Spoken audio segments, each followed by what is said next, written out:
हम वो पीढ़ी हैं जिन्होंने राम मंदिर को बनते हुए देखा है, जो 500 साल बाद अपने टेंट से निकल के रामलला को जब मंदिर में स्थापित किया गया, उन्हें अपनी सही जगह पहुंचाया गया। और हम वो पीढ़ी है जो 144 वर्षों में एक बार लगने वाले पूर्ण महाकुंभ को साक्षी करने वाले हैं, उसके विटनेस बनने वाले हैं। इससे ज्यादा बड़ी सौभाग्य की बात हम लोगों के लिए और क्या हो।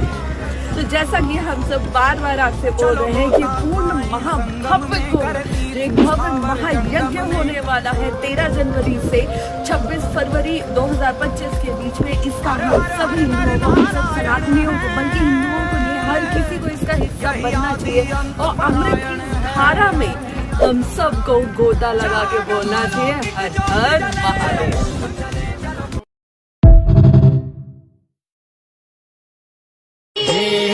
धरती माता मोरे ढोलियो हो